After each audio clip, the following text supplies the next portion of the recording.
Section 1.5. Classifying and Abstracting Cryptography. In the previous section, we surveyed two large classes of algorithms.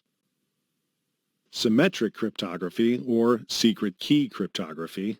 A single secret is used. If several participants are aware of the secret, it's called a shared secret. Asymmetric cryptography, or public key cryptography. Participants have an asymmetrical view of the secrets. For example, some will have knowledge of a public key, while some will have knowledge of both a public and private key. Symmetric and asymmetric cryptography are not the only two categories of primitives in cryptography, and it's quite hard to classify the different subfields. But yet, as you will realize, a large part of our book is about and makes use of symmetric and asymmetric primitives. This is because a large part of what's useful in cryptography nowadays is contained in these subfields. Another way of dividing cryptography can be math-based constructions. These rely on mathematical problems like factoring numbers. The RSA algorithm for digital signatures and asymmetric encryption is an example of such a construction. Heuristic-based constructions. These rely on observations and statistical analysis by cryptanalysts. AES for symmetric encryption is an example of such a construction. There is also a speed component to this categorization, as mathematic-based constructions are often much slower than heuristic-based constructions. To give you an idea, symmetric constructions are most often based on heuristics, what seems to be working, while most asymmetric constructions are based on mathematical problems, what is thought to be hard. It is hard for us to rigorously categorize all of what cryptography has to offer. Indeed, every book or course on the subject gives different definitions and classifications. In the end, these distinctions are not too useful for us, as we will see most of the cryptographic primitives as unique tools that make unique security claims. We can, in turn, use many of these tools as building blocks to create protocols. It is thus essential to understand how each of these tools work and what kind of security claims they provide in order to understand how they secure the protocols around us. For this reason, the first part of this book will go through the most useful cryptographic primitives and their security properties.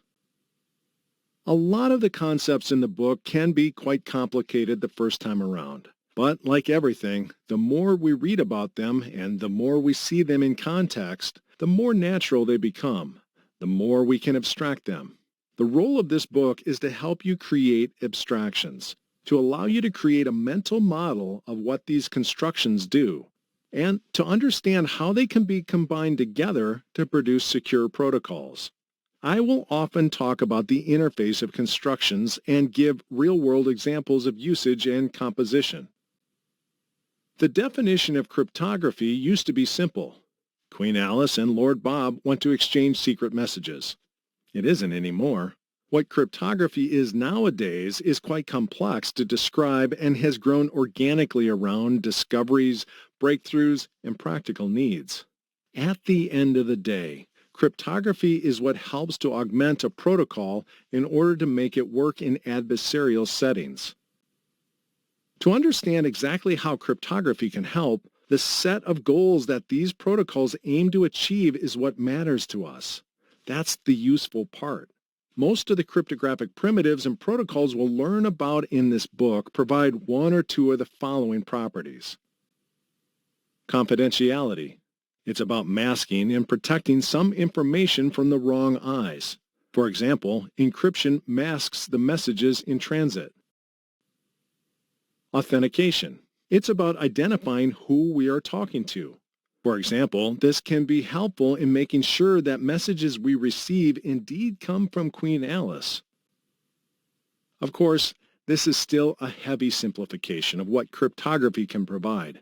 In most cases, the details are in the security claims of the primitives. Depending on how we use a cryptographic primitive in a protocol, it will achieve different security properties. Throughout this book, We will learn new cryptographic primitives and how they can be combined to expose security properties like confidentiality and authentication. For now, appreciate the fact that cryptography is about providing insurances to a protocol in adversarial settings. While the adversaries are not clearly defined, we can imagine they are the ones who attempt to break our protocol. A participant, an observer, a man in the middle. They reflect what a real-life adversary could be, because eventually, cryptography is a practical field made to defend against bad actors in flesh and bones and bits. Section 1.6. Theoretical Cryptography versus Real-World Cryptography. In 1993, Bruce Schneier released Applied Cryptography from Wiley, a book targeting developers and engineers who want to build applications that involve cryptography. Circa 2012, Ken Patterson and Nigel Smart started an annual conference called Real World Crypto that targets the same crowd. But what do applied cryptography and real-world cryptography refer to? Is there more than one type of cryptography? To answer these questions, we have to start by defining theoretical cryptography, the cryptography that cryptographers and cryptanalysts work on. These crypto people are mostly from academia, working in universities, but sometimes from the industry or in specific departments of the government. They research everything and anything in cryptography. Results are shared internationally through publications and presentations in journals and conferences. Yet not everything they do is obviously useful or practical. Often, no proof of concept or code is released. It wouldn't make sense anyways, as no computer is powerful enough to run their research. Having said that, theoretical cryptography sometimes becomes so useful and practical that it makes its way to the other side. The other side is the world of applied cryptography, or real-world cryptography. It is the foundation of the security you find in all applications around you. Although it often seems like it's not there, almost transparent, it is there when you log on to your bank account on the internet. It is with you when you message your friends. It helps protect you when you lose your phone. It's ubiquitous because, unfortunately, attackers are everywhere and actively try to observe and harm our systems. Practitioners are usually from the industry but will sometimes vet algorithms and design protocols with the help of the academic community.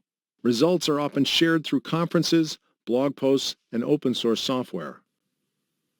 Real-world cryptography usually cares deeply about real-world considerations. What is the exact level of security provided by an algorithm? How long does it take to run the algorithm? What is the size of the inputs and outputs required by the primitive? Real-world cryptography is, as you might have guessed, the subject of this book. While theoretical cryptography is the subject of other books, we will still take a peek at what is brewing there in the last chapters of this book. Be prepared to be amazed as you might catch a glance of the real-world cryptography of tomorrow. Now, you might be wondering, how do developers and engineers choose what cryptography to use for their real-world applications?